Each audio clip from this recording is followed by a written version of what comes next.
உண்மையிலே ஒருவன் தேவனுடைய முகத்தை பார்க்கும் பொழுது, அப்படின்னா அவருடைய பிரசன்னத்தை அனுபவிக்கும் பொழுது, அவருடைய வல்லமையை அனுபவிக்கும் போது நம்முடைய முகம் தானாக பிரகாசிக்கும்.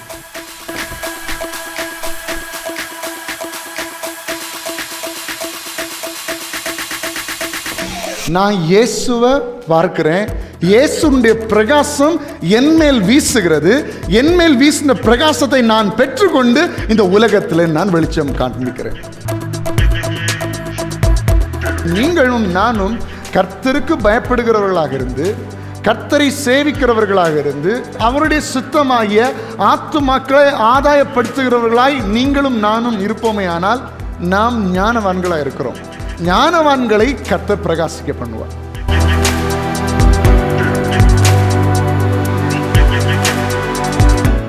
ரோமர் 8ஆம் அதிகாரம் 32ஆம் வசனம், 2 ராஜாக்கள் 3:17. எல்லாரும் எடுத்து எல்லாரும் சேர்ந்து நம்ம சத்தமாக வாசிக்கலாம். தம்முடைய சொந்த குமாரன் என்றும் பாராமல் நம்ம எல்லாருக்காகவும் அவரை ஒப்பு கொடுத்தவர் அவருடைய கூட மற்ற எல்லாவற்றையும் நமக்கு அருளாதிருப்பது எப்படி? நீங்கள் காற்றையும் காண மாட்டீர்கள், மழையையும் காண மாட்டீர்கள், ஆனாலும் நீங்களும் உங்கள் ஆடு மாடுகளும் உங்கள் மிருக ஜீவன்களும் குடிக்கும்படிக்கு இந்த பள்ளத்தாக்கு தண்ணீரால் நிரப்பப்படும் என்று கர்த்தர் சொல்லுகிறார். ஹல்லேலூயா. அப்போ இப்படிப்பட்ட தேவன், தன்னுடைய சொந்த குமாரனை தந்த தேவன் நமக்கு எல்லாவற்றையும் அருளுவார், எல்லாவற்றையும் நமக்கு செய்வார் என்று சொன்னால், இன்றைக்கு நம்ம தியானிக்க போகிற தலைப்பு நம்மை பிரகாசிக்க வைப்பார். எல்லாரும் சொல்லுங்க, பிரகாசிக்க வைப்பார். இந்த உலகத்தில் பிரகாசம் என்று சொல்லும் பொழுது அது நம்முடைய வாழ்க்கையின் வெற்றியை ஒன்று குறிக்கிறது, ரெண்டாவது நம்முடைய குணங்களையும் அது குறிக்கிறது. நம்ம உலக பிரகாரமாக நீங்கள் வெற்றிகரமாக வாழுகிறீர்கள் என்றால் உங்களை பார்த்து சொல்லுவாங்க, அவன் நல்லா ஷைன் பண்ணுறான் அப்படின்னு சொல்லுவாங்க. அப்படி தானே? என்ன சொல்லுவாங்க? அவன் நல்லா ஷைன் பண்ணுறான், நல்லா பிரகாசிக்கிறான் அப்படின்னு சொல்லுவாங்க. அப்படின்னு அதனுடைய அர்த்தம், அவன் வாழ்க்கையில் மனுஷனுடைய பார்வையில் ஒரு வெற்றிகரமான ஒரு தன்மையில் வந்துட்டான். நல்ல கஷ்டப்பட்டுட்டு இருந்தாங்க, இப்போ அவங்களுக்கு நல்ல வேலை கிடைச்சிது, இப்போ அவங்க சூப்பராக இருக்காங்க, பிரகாசிக்கிறார்கள். இது உலக மனுஷனுடைய பார்வையில். இன்னும் நம்ம சொல்ல போனால் நம்முடைய உள்ளங்களிலே, நம்முடைய குணங்களிலே ஒரு மாற்றம், கேரக்டர், ஆண்டவர் பார்க்கிற இடமாகிய அந்த இருதயத்தில் நம்ம செயல்படுகிற காரியங்கள், எண்ணங்களை வைத்து நம்ம செயல்படுகிற காரியங்களில், குணங்களில் மாற்றம் வரும் பொழுது அதுவும் தேவன் விரும்புகிற ஒரு பிரகாசம் என்பதை நாம் புரிந்து கொள்ள வேண்டும். அப்படி என்றால் நாம் உலக பிரகாரமாக வாழும்போதும் அதில் பிரகாசிக்க பண்ணப்படுவோம், நம்முடைய குணங்களிலும் பிரகாசிக்க பண்ணப்படுவோம், ஆவிக்குரிய வாழ்க்கையிலும் நம்ம பிரகாசிக்க பண்ணப்படுவோம். இந்த 3 இடங்களிலும் தேவன் நம்முடைய வாழ்க்கையில் கிரியை செய்கிறவராக இருக்கிறார். தேவன் என்பவர் ஏதோ உலக பிரகாரமான காரியங்களில் மட்டும் கிரியை செய்கிறவர் அல்ல, ஏதோ நம்முடைய குணங்களில் மட்டும் கிரியை செய்கிறவர் அல்ல. அநேகம் பேர் நினைக்கிற காரியம் ஆவிக்குரிய வாழ்க்கையில் மட்டும்தான் தேவன் கிரியை செய்வார், மீதி எல்லாம் அவருக்கு பிரச்சனையே இல்லை, பொருட்டு இல்லை அப்படின்னு நம்ம அநேகம் பேர் நினைக்கிறோம். ஆனால் அப்படி இல்லை. ஆவிக்குரிய வாழ்க்கையிலும் எவ்வளோ தூரத்திற்கு அவருக்கு அதிகாரம் இருக்கிறதோ அதே போல நம்முடைய சரீர பிரகாரமான வாழ்க்கையிலும் தேவனுக்கு அதிகாரம் இருக்கிறது. ஆவிக்குரிய பிரகாரமாக நம்முடைய ஜபத்தை தேவன் எவ்வளவு விரும்புகிறாரோ, நம்முடைய ஆவிக்குரிய வாழ்க்கையின் வளர்ச்சியை எவ்வளவு விரும்புகிறாரோ அதே போல உலக பிரகாரமாகவும் நீங்கள் வாழ்ந்திருக்க வேண்டும் என்று கர்த்தர் விரும்புகிறார். எனவே தான் வேதவசனம் சொல்லுகிறது, கர்த்தரை நம்புகிறவனோ செழிப்பான். இருதயத்தில் மாத்திரமல்ல, ஆவிக்குரிய வாழ்க்கையில் மாத்திரமல்ல, உலக பிரகாரமான வாழ்க்கையிலும் அவன் செழித்திருப்பான். அப்போ பிரகாசிக்க பண்ண வைக்கிற தேவன், இன்றைக்கு நாம் அவரை நோக்கி பார்ப்போமே ஆனால், அவரை நம்முடைய இருதயத்தில் ஏற்றுக்கொள்வோமே ஆனால் நம்முடைய வாழ்க்கையும் கர்த்தர் பிரகாசிக்க பண்ணுவார், உங்களுடைய முகத்தையும் அவர் பிரகாசிக்க பண்ணுவார். ஹல்லேலூயா. அப்போ ஒன்று நம்ம புரிந்து கொள்ள வேண்டும், இந்த பிரகாசிக்க வைக்கிற அந்த அனுபவம் மனுஷனிடத்தில் கிடையவே கிடையாது. மனுஷனிடத்தில் கிடையாது, அது தேவன் மட்டும்தான் பிரகாசிக்க வைக்க முடியும். உங்களுடைய முகம் பிரகாசிக்க வேண்டும் என்றால், நான் நினைப்பேன், நாங்கள் மேக்கப் போட்டால் பிரகாசமாகிடுவோம். பிரகாசமாக மாட்டீங்க, வெள்ளை ஆக்கலாம், அப்படி தானே? நல்ல பாரி தேய்ச்சி என்ன செய்யலாம், வெள்ளை ஆக்கலாம். ஆனால் பிரகாசம் அடைய வைக்க முடியாது. பிரகாசம் என்பது ஒரு பொருளினால் உண்டாகிறது அல்ல, அது தேவன் கிரியை செய்கிறதுனால் உண்டாகிறது. எத்தனை பேர் இன்னைக்கு அதை வாஞ்சிக்கிறீங்க? ஹல்லேலூயா. நம்ம எவ்வளோ எத்தனை பேர் ரொம்ப அழகாக ட்ரெஸ் பண்ணுவாங்க, நல்ல நல்ல தங்களை தாங்களே பராமரித்து நல்ல மேக்கப்லாம் போட்டு வரும், ஆனால் முகத்தை பார்க்கும்போது அப்படி சொங்கி மாதிரி இருக்கும். என்னென்னா அவங்களுக்கு அவங்க நினைக்கிற பிரகாசத்தை அவங்களால கொண்டு வர முடியுது, ஆனால் தேவன் தருகிற பிரகாசத்தை கொண்டு வர முடியல. இன்னைக்கு நம்ம எப்படி தான் நம்ம முயற்சி பண்ணாலும் அங்கே கர்த்தர் வெளிப்படும் பொழுது நம்முடைய முகங்கள் பிரகாசிக்கும். ஹல்லேலூயா. அந்த பிரகாசம் தான் முதல் முக்கியம், ப்ரையாரிட்டி. அப்புறம் தான் மீதி எல்லாம். கரெக்ட் தானே? ஃபர்ஸ்ட் பிரகாசம் யாருக்குள்ளது வேணும்? கர்த்தர் தருகிற பிரகாசம் தான் முதல்ல வரணும். அதுக்கப்புறம் தான் சரீர பிரகாரமான பிரகாசம். நீங்க எடுக்கிற முயற்சி எல்லாம் நம்ம சரீர பிரகாரமான எடுக்கிற முயற்சியில பிரகாசத்தை வச்சு நம்ம சஸ்டெயின் பண்ண முடியாது, நீடித்த நாட்களாய் அதை அப்படி நடுக்கி கொண்டு போக முடியாது. ஆனா கர்த்தர் தருகிற பிரகாசம் இருந்தா அது நீங்க இந்த உலகத்தை விட்டு போறது வரைக்கும் அந்த சரீரத்தில் அது இருக்கும். கரெக்ட் தானே? இந்த உலகத்தை விட்டு போறது வரைக்கும் அந்த பிரகாசம் முகத்திலேயே இருக்கும், வெளிச்சமா இருக்கும். அது அது உலக பிரகாரமான நிறத்தை குறிக்கிறது அல்ல, உலக பிரகாரமான அவங்களுடைய முகத்தில் உள்ள அந்த வடிவத்தை குறிக்கிறது அல்ல. இது தேவன் கொடுக்கிற பிரகாசம், அது தனியா தெரியும். அல்லேலூயா. பிரகாசிப்பிக்கிற ஆண்டவர் முகத்தை மாத்திரமல்ல உங்கள் வாழ்க்கையை பிரகாசிக்க வைக்க அவர் தேவன் வல்லமை உள்ளவராக இருக்கிறார். ஆமென். அப்போ தேவன் தான் நம்முடைய முகத்தை பிரகாசிக்க பண்ண வேண்டும் என்பதற்காக ஒரு சில வசனங்களை நான் உங்களுக்கு காண்பிக்கிறேன். எண்ணாகமம் அதனுடைய 6ஆம் அதிகாரம் அதனுடைய 25ஆம் வசனம். கர்த்தர் தம்முடைய முகத்தை உன்மேல் பிரகாசிக்க பண்ணி உன்மேல் கிருபையாக இருக்க கடவர். ஹல்லேலூயா. அப்போ பாருங்க, நம்முடைய முகத்தை பிரகாசிக்க வைக்கிறவர் யார்? கர்த்தர். அப்போ அவருடைய முகத்தை நம்மேல் பிரகாசிக்க பண்ணி நம்மேல் கிருபை. அப்போ அவருடைய முகம் நம்முடைய முகத்தை பார்க்கும்போது நம்முடைய முகம் பிரகாசம் அடைகிறது. அல்லேலூயா. அப்போ நீங்கள் உங்கள் முகத்தை பிரகாசம் அடைய வைக்கணும்னா அதுக்கு என்ன வழி? ஃபர்ஸ்ட் ஸ்டெப் என்ன? நீங்கள் அவருடைய முகத்தை பார்க்க வேண்டும். நம்ம பாட்டு, உங்க முகத்தை பார்க்கணுமே ஏசையா, உங்க முகத்தை பார்க்கணுமே. அது வெறும் பாட்டோட முடிஞ்சிடும் நமக்கு நிறைய நேரத்தில். அப்படி பாடிட்டு அடுத்த என்ன வேலை அப்படி பார்க்குறது. ஆனால் உண்மையிலே ஒருவன் தேவனுடைய முகத்தை பார்க்கும் பொழுது, அப்படின்னா அவருடைய பிரசன்னத்தை அனுபவிக்கும் பொழுது, அவருடைய வல்லமையை அனுபவிக்கும் போது நம்முடைய முகம் தானாக பிரகாசிக்கும். அல்லேலூயா. அதனால தான் மத்தேயு 6 வசனம் சொல்லுகிறது, நீங்கள் உபவாசிக்கும் போது நீங்கள் முகவாடலாய் இராதேயுங்கள். அப்படின்னா நீங்கள் உபவாசிச்சிங்கன்னா அதனுடைய விளைவே உங்கள் முகம் பிரகாசிக்குமா? அதனுடைய விளைவே பிரகாசிக்கும், உங்கள் முகம் பிரகாசிக்கும். சங்கீதம் 31:16, நீர் உமது முகத்தை உமது ஊழியக்காரன் மேல் பிரகாசிக்க பண்ணி உமது கிருபையினாலே என்னை ரட்சியும். அப்போ யார் பிரகாசிக்க பண்றது? தேவன். தேவன் நம்முடைய முகத்தை பிரகாசிக்க பண்ணுகிறார். அடுத்தது 34:5 அவர்கள் அவரை நோக்கி பார்த்து பிரகாசமடைந்தார்கள், அவர்கள் முகங்கள்.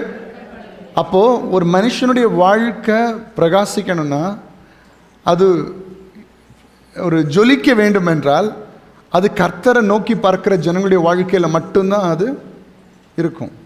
அப்போ அது ஒரு கிறிஸ்தவ வாழ்க்கையில் அது ஒரு மேஜரான திங். ஏன்னா நம்ம ஆண்டவரை ஆராதிக்கிறோம் சேவிக்கிறோம்னு சொல்லி நம்ம முகத்தில் கர்த்தருடைய பிரகாசம் இல்லைன்னா யோசிச்சு பாருங்க. கரெக்டா? பிரகாசம் இல்லைன்னா அப்ப இந்த வசனத்தின்படி அர்த்தம் என்ன சொல்லுங்க பார்க்கலாம். இப்ப வசனம் சொல்லுகிறது, அவர்கள் அவரை நோக்கி பார்த்து பிரகாசம் அடைந்தார்கள். அப்போ பிரகாசம் இல்லைன்னா அதனுடைய அர்த்தம் என்ன? நான் இன்னும் அவரை நோக்கி பார்க்கவில்லை. இப்போ நான் இன்னைக்கு சொல்லுகிறேன், இன்னைக்கு இந்த இருளடைந்த முகங்கள் எல்லாம் இன்னைக்கு பிரகாசம் ஆகும். நம்முடைய முகத்தில் கர்த்தருடைய வெளிச்சம் வீசும். அதான் உன்னை பார்க்கிறவர்கள் கர்த்தரை பார்ப்பார்கள், உன்னை பார்க்கிறவர்கள் தேவனுடைய மகிமையை காண்பார்கள். அதான் அவர்கள் அவரை நோக்கி பார்த்து பிரகாசம் அடைந்தார்கள். அப்போ இந்த பிரகாசம் என்பது நம்மில் உருவாகிற காரியம் அல்ல. சரிங்களா? இந்த பிரகாசம் என்பது நம்மில் உருவாகிற காரியம் அல்ல, இது நாம் பிரதிபலிக்கிற ஒரு காரியம். எல்லாம் சொல்லுங்க, நான் உருவாக்குற வெளிச்சம் இல்லை, நான் உருவாக்குகிற பிரகாசம் அல்ல, நான் பிரதிபலிக்கிற ஒரு பிரகாசம். அப்படின்னா என்ன? நான் இயேசுவை பார்க்கிறேன், இயேசுடைய பிரகாசம் என்மேல் வீசுகிறது, என்மேல் வீசின பிரகாசத்தை நான் பெற்றுக்கொண்டு இந்த உலகத்தில் நான் வெளிச்சம் காண்பிக்கிறேன்.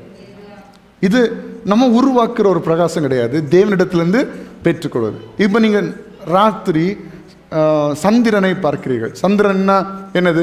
பிள்ளைங்க சொல்லுங்க, சந்திரன்னா என்னது? அவன் எங்கள் வீட்டு பக்கத்தில் உள்ள ஒரு அங்கிள் தான் சந்திரன். சந்திரன்னா சூரியனை போல ராத்திரி ஆளுவதற்கு ஆண்டவர் ஒன்று வச்சிருக்கிறார். என்னது? நிலா, நிலவு. அப்போ இந்த நிலவு நைட் அழகா தெரியுது. தெரியுதா உங்களுக்கு? அழகா தெரியுதா? எத்தனை பேர் நிலாவை ரசிச்சிருக்கிறீங்க? நிலான்னு சொன்னால் ரசிச்சுன்னா வேற. வானத்தில் இருக்கிற நிலவை எத்தனை பேர் ரசிச்சிருக்கிறீங்க? அழகா சின்ன பிள்ளைகளை ஊட்டும் போது கூட எப்படி ஊட்டுவீங்க? அங்கே பாரு, நிலாவை பாரு. அதை இப்போ கொக்கோமிலன்னு ஒன்று இருக்கான், கொக்கோமிலன் ஒன்று போட்டு அதை போட்டு தான் இப்போ சோறு ஊட்டுறது. நிலாவை எல்லாம் காட்டுறது இல்லை யாருக்கும். சரியா?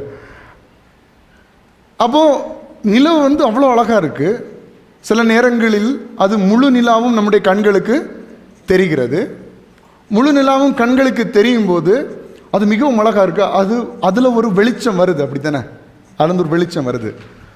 ஆனால் நம்ம நிறைய பேர் நினைக்கலாம் அது நிலாவின் வெளிச்சம் என்று. ஆனால் அது நிலாவின் வெளிச்சம் அல்ல. அது யாருடைய வெளிச்சம்னா சூரியனுடைய வெளிச்சம். சூரிய வெளிச்சத்தை அது பெற்றுக்கொண்டு அது பிரதிபலிக்கிறது. சூரிய வெளிச்சத்தை அது பெற்றுக்கொண்டு அது பிரதிபலிக்கிறது. இதே தான் நம்ம கிறிஸ்தவ வாழ்க்கையில் நாம் இயேசுவின் பிரகாசத்தை நாம் நோக்கி பார்க்கும் பொழுது அவருடைய பிரகாசத்தை நம்மேல் வீச பண்ணுகிறார். அந்த பிரகாசம் இந்த உலகத்தில் பிரதிபலிக்கிறது. இதே வசனத்தை ஆங்கிலத்தில் பார்க்கும்போது, இதே சங்கீதம் 34 அதனுடைய 5, அவர்களை நோக்கி பார்த்து அவரை நோக்கி பார்த்து பிரகாசம், அவர்கள் முகங்கள் வெட்கப்படவில்லை. இங்கிலீஷில் பார்க்கும்போது, those who look at him are radiant. Those who look at him are radiant. Their faces are never covered with shame. Radiant என்ன சொல்லுங்க பார்க்கலாம். ரேடியம் கேள்விப்பட்டிருக்கீங்களா? ரேடியன்ட்னாலே ஏதோ உருவாகுகிற வெளிச்சம் அல்ல, பெற்றுக்கொண்டு பிரதிபலிக்கிறது தான் ரேடியன்ட், ரேடியம் அப்படின்னு சொல்கிறது. இதில் பொருட்கள் சின்ன பிள்ளைகளுக்கெல்லாம் விளையாட்டு சாதனம் வாங்கும்போது அதில் இருக்கும், ஒரு வெள்ளை கலரில் இருக்கும். அது நீங்கள் லைட்லாம் போட்டுட்டு அதை வச்சுருந்தீங்கன்னா லைட் ஆஃப் பண்ணணும்னா அதெல்லாம் பச்சை கலரில் எரியும். ரேடியம்.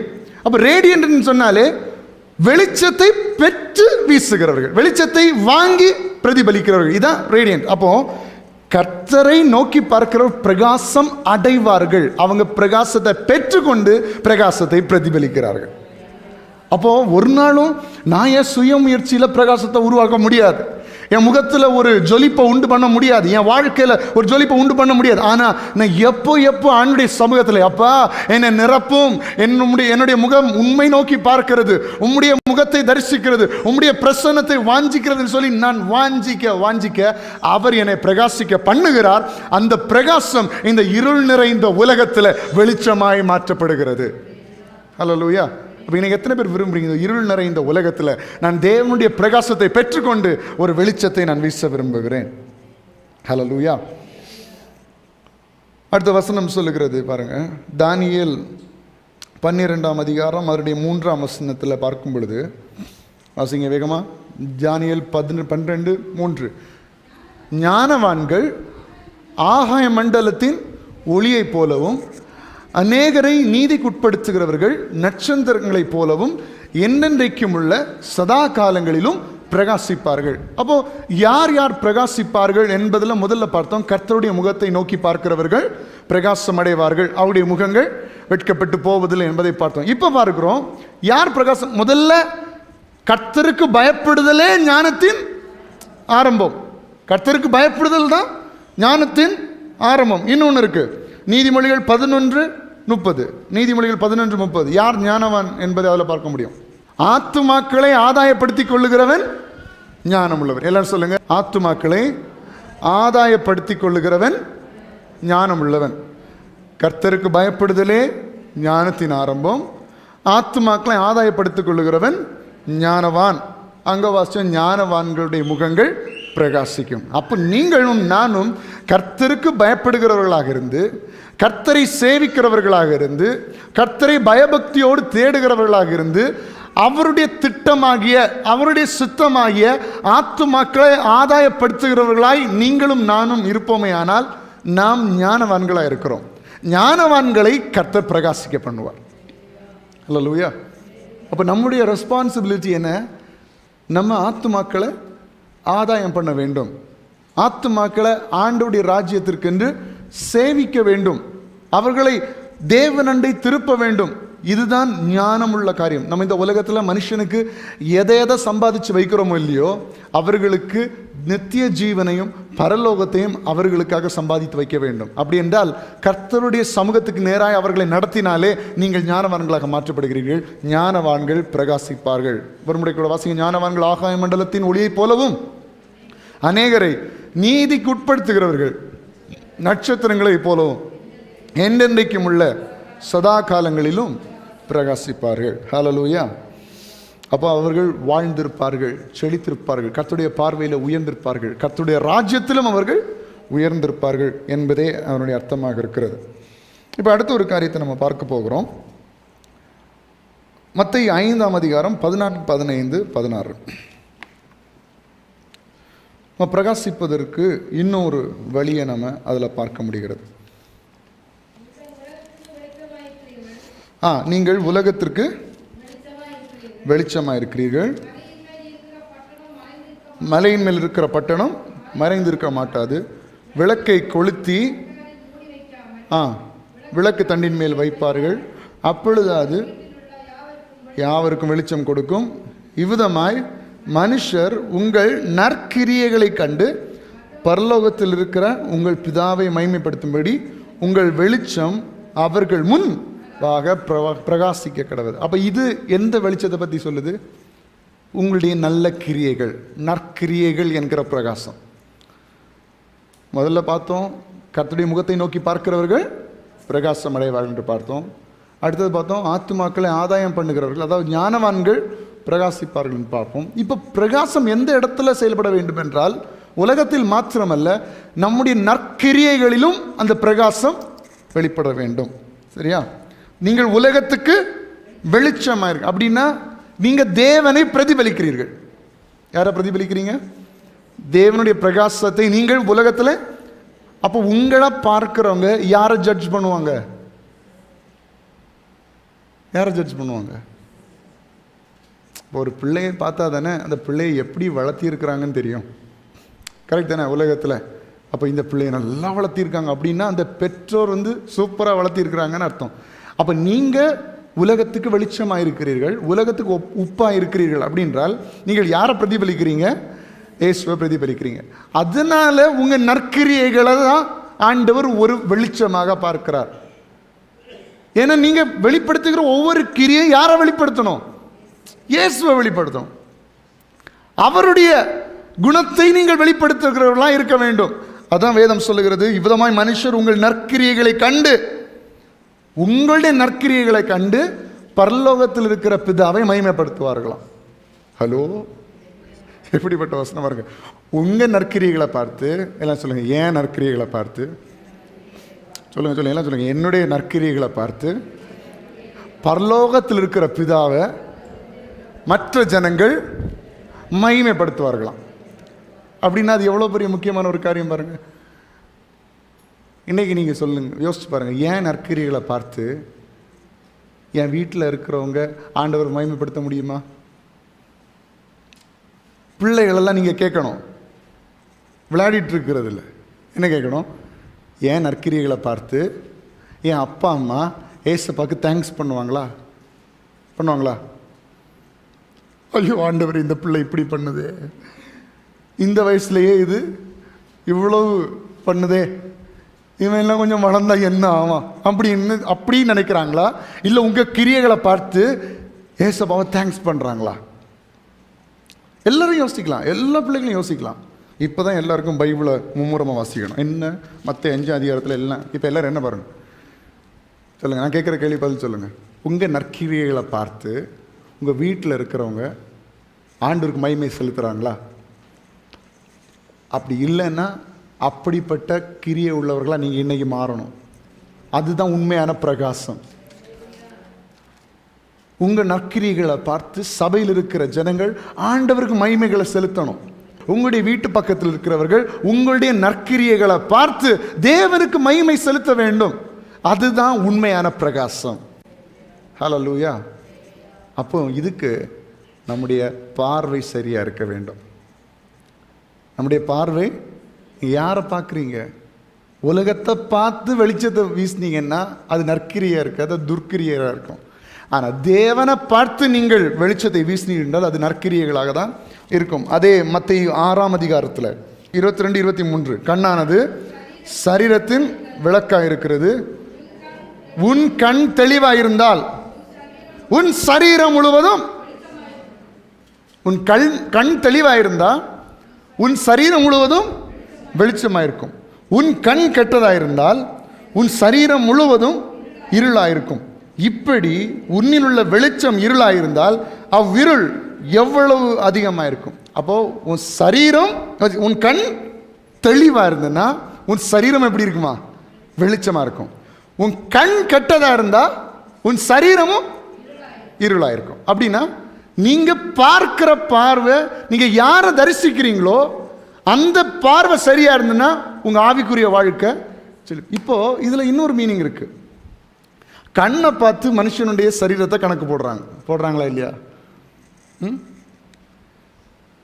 ஒரு கண்ணை வச்சே இந்த மனுஷனுடைய சரீரம் என்னென்ன வகையில் எப்படி இருக்குது, எப்படி செயல்படுது, என்னென்ன எவ்வளோ வீக்காக இருக்குது அப்படிங்கிறது கண்ணை வச்சு என்ன செஞ்சுருவாங்க?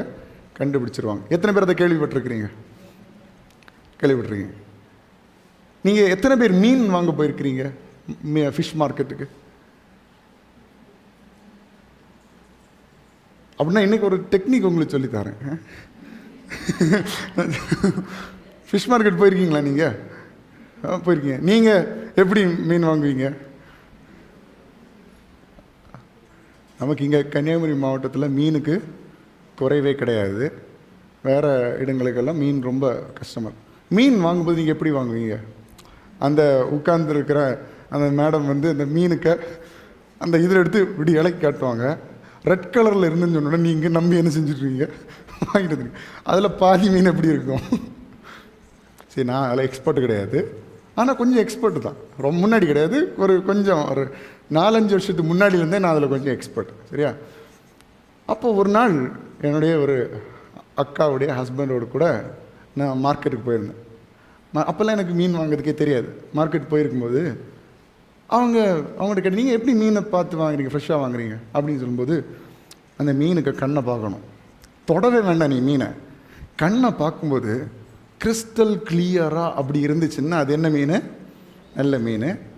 அதே இது கொஞ்சம் ஒரு மாதிரி கண் ஒரு மாதிரி ஃபேடானது மாதிரி, ஒரு வெள்ளை அடித்தது மாதிரி இருந்துச்சுன்னா அது கெட்ட மீன் சொன்னாங்க. இன்னைக்கு வரைக்கும் நான் அப்படி தான் வாங்கிட்டு இருந்தேன். ஒரு தடவை கூட ஃபெயிலியர் ஆனதில்லை. ஒரு தடவை இது மீன் எக்ஸ்பீரியன்ஸ் உங்களுக்கு சொல்கிறேன். ஒரு தடவை ஒரு பாட்டி ஒரு 5 பெரிய மீனை வச்சுட்டு, எனக்கு இந்த மீன் வகைகள்லாம் சுத்தமாக தெரியாது. நான் ஜஸ்ட்டு கண்ணை பார்ப்பேன், ஃப்ரெஷ்ஷாக இருக்கா வாங்கிட்டு வந்துடுவேன். வீட்டில் வந்து ஒரே திட்டாக இருக்கும், இந்த மீன் எதுக்கு வாங்கிட்டு வந்தேன், இந்த மீனில் முள் அதிகமாக இருக்கும், இந்த மீன் டேஸ்ட்டாக இருக்கும். நான் அதெல்லாம் கண்டுடுறது கிடையாது. வாங்கிட்டு வந்து வீட்டில் அவ்வளோதான் நம்ம. அப்போ ஒரு நாள் பெரிய பெரிய மீனில் ஒரு 4-5 மீன் வாங்கி 150 ரூபாய்க்கு எடுத்துக்கோ அப்படின்னாங்க. உடனே என் கூட வந்த ஆள், சூப்பர் எடுத்துறேன். கண்ணை பார்த்தா கண் அவுஞ்சிருக்கு, பார்க்கறதுக்கு நல்லா இருக்குது கண்.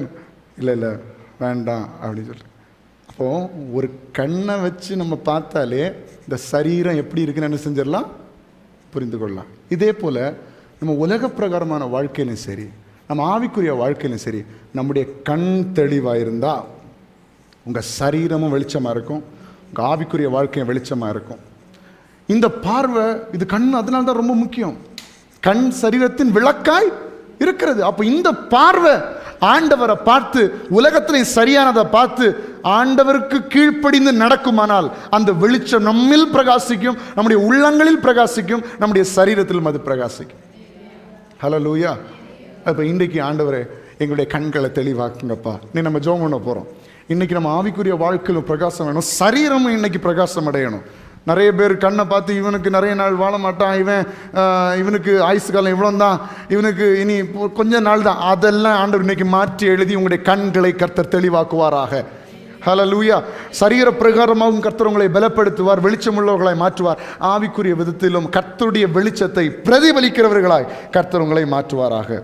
அப்போ கண் எவ்வளோ முக்கியம், நம்ம பார்வை எவ்வளோ முக்கியம், நம்ம எதை பார்க்குறோம், எதை நம்புகிறோம், எதை வாஞ்சிக்கிறோம். கண் ஒரு இடத்த பார்க்குதுன்னா அதை வாஞ்சிக்கிறது என்று அர்த்தம். அதை வாஞ்சிக்கிறது, ஒரு நிமிஷம் பார்த்துட்டு திரும்புறது இல்லை, ஆனால் மறுபடியும் மறுபடியும் அதை பார்க்க தோன்றுகிறது என்றால் அதை வாஞ்சிக்கிறது என்று அர்த்தம். ஒரு பூக்கள் விற்கிற கடைக்கு நீங்கள் போயிருக்கிறீர்கள், இல்லை பூச்செடி வாங்குறதுக்கு நீங்கள் போயிருக்கிறீர்கள். போகும்பொழுது அநேக செடிகள் வைக்கப்பட்டிருக்கும். அந்த செடிகள் எல்லாம் பூக்கள் அழகாக இருக்கும், பார்த்துட்டே போவீங்க. ஒரு செடியிலேருந்து மட்டும் உங்கள் கண் திரும்ப வரவே செய்யாது. ஏன்னா அந்த செடி உங்களுக்கு வேண்டும் போல தோன்றும். ஏன்னா கண் மறுபடியும் அதை பார்த்துட்டே இருக்கும். அந்த செடி வேணும், அந்த பூ நல்லா இருக்குது, அந்த கலர் நல்லா இருக்குது, அது வேணும் அப்படின்னா ஒரு கண் மறுபடியும் ஒரு காரியத்தை பார்க்கிறதுன்னு சொன்னால் அந்த காரியத்தை வாஞ்சிக்கிறது என்று அர்த்தம். இன்றைக்கு உங்களுடைய கண்கள் எதை அதிகமாய் பார்க்கிறது, இன்னைக்கு எதை நோக்கி இருக்க? இன்னைக்கு கர்த்தருடைய வெளிச்சத்தையும் கர்த்தருடைய முகத்தையும் கர்த்தருடைய பிரசன்னத்தையும் உங்களுடைய கண்கள் மீண்டும் மீண்டும் பார்க்குமானால் நீங்கள் கர்த்தருடைய வெளிச்சத்தையும் கர்த்தருடைய பிரகாசத்தையும் வாஞ்சிக்கிறீர்கள் என்று அர்த்தம். வாஞ்சிக்கும் பொழுது அவர் உங்களை பிரகாசிக்க பண்ணுவார், உங்களுடைய உள்ளங்களை பிரகாசிக்க பண்ணுவார், உங்களுடைய முகங்களை பிரகாசிக்க பண்ணுவார். அந்த பிரகாசத்தை பெற்றுக் கொண்டவர்களால் இந்த உலகத்தில் நடக்கும் பொழுது வேத வசனம் சொல்லுகிறது, உதிக்கிற உன் ஒளியின் இடத்திற்கு ராஜாக்கள் நடந்து வருவார்கள், ஆசீர்வாதம் உன்னை தேடி வரும். இந்த இருள் நிறைந்த உலகத்தில் கர்த்தர் உன்னை வெளிச்சமாய் மாற்றுவார். அநேகருக்கு பாதை காட்டுகிறவளாய் கர்த்தர் உன்னை மாற்ற வல்லமையுள்ளவராக இருக்கிறார். இன்னைக்கு நம்ம செய்ய வேண்டியது அவருடைய முகத்தை நாம் நோக்கி பார்க்க வேண்டும். யாத்திராகமம் 34ஆம் அதிகாரம் அதனுடைய 28ஆம் வசனத்திலிருந்து 30ஆம் வசனம் வரைக்கும் நாம் பார்க்கும் பொழுது இங்கே மோசேயினுடைய முகத்தை கர்த்தர் பிரகாசிக்க பண்ணுகிறார். வாசிக்கலாம், எல்லாரும் வேதாந்தத்தை திருப்பிக் கொள்ளுங்கள்.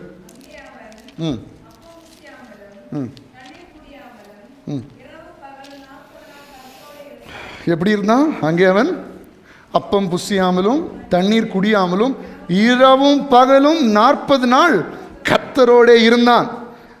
அவன் 10 கற்பனைகளாகிய உடன்படிக்கையின் வார்த்தைகளை பலகைகளில் எழுதினான். மோசே தண்ணீரும் குடிக்கல, அப்பவும் புசிக்கல, 40 நாள் இரவும் பகலும் யாரோடு கூட இருந்தான்? கர்த்தரோடு இருந்தான். அல்லோய். அப்போ நாம உபவாசம் எப்படி இருக்கணும்? கர்த்தரோடு இருக்கணும். அப்படி கர்த்தரோடு இருக்கும் பொழுது சில நேரங்களில் தண்ணியும் தேவைப்படாது, சாப்பாடும் தேவைப்படாது, நம்முடைய சரீரம் வீக்காகவே செய்யாது. உங்கள் சரீரம் வீக் ஆகுதுன்னா உபவாசம் இல்லை, நீங்கள் அதுக்கு சாப்பிட்றலாம் பேசாமல். புரியுதுங்களா உங்களுக்கு? ஆண்டவரோடு இணைந்து இருக்கிற ஒரு மனுஷனுக்கு அது தேவைப்படுவதில்லை என்று வேதவசனமே இங்கே குறிப்பிடுகிறது. அவன் அப்பம் புசியாமலும் தண்ணீர் குடியாமலும் இரவும் பகலும் 40 நாள் கர்த்தரோடு இருந்தான். அவன் 10 கற்பனைகளை உடன்படிக்கையின் வார்த்தைகளை பலகையில் எழுதினான். மோசே சாட்சி பலகைகள் 2ஐயும் தன் கையில் பிடித்து கொண்டு சீனாய் மலையிலிருந்து இறங்குகிற போது, எல்லாரும் சேர்ந்து சத்தமாக வாசிங்க, தன்னோடே அவர் பேசினதினாலே தன் முகம் பிரகாசித்திருப்பதை அவன் அறியாதிருந்தான். எல்லாரும் கரங்களை தட்டி ஆண்டவருக்கு மகிமைகளை செலுத்துங்க. கர்த்தருடைய வார்த்தைகளை கேட்டபடினால், கர்த்தரை 40 நாள் இரவும் பகலும் அவரை தரிசித்துக் கொண்டிருந்தபடினால் அவனுடைய முகம் பிரகாசிக்க ஆரம்பித்தது. கர்த்தருடைய பிள்ளைகளே, நான் சொல்லுகிறேன், கர்த்தருடைய நாமத்தினால உங்களுக்கு அறிக்கை செய்கிறேன், உங்களுடைய முகங்கள் பிரகாசிக்கட்டும். நீங்கள் கர்த்தருடைய சமூகத்தில் தரிசிக்கிறபடினால், கர்த்தருடைய முகத்தை பார்க்கிறபடினால், அவர்களுடைய வார்த்தை நீங்கள் கேட்கிறபடினால் உங்களுடைய முகங்கள் பிரகாசிக்க கடவது. மோசே சாட்சி பலகைகள் 2ஐயும் தன் கையில் எடுத்துக்கொண்டு சீனாய் மலையிலிருந்து இறங்குகிற போது தன்னோடே அவர் பேசினதினாலே தன் முகம் பிரகாசித்திருப்பதை அவன் அறியாதிருந்தான். ஆரோனும் இஸ்ரவேல் புத்திரர் எல்லோரும் மோசேயை பார்க்கும்போது அவன் முகம் பிரகாசித்திருப்பதை கண்டு அவன் சமீபத்தில் சேர பயந்தார்கள். ஹல்லேலூயா. இன்றைக்கு அப்படிப்பட்ட ஒரு பிரகாசம் உங்கள் முகத்தில் வீசட்டும். இங்கே கர்த்தருடைய வார்த்தைகளை கேட்கிறபடினால், கர்த்தருடைய பிரசன்னத்தை உணர்கிறபடினால் அவரே நம்மை பிரகாசிப்பாராக.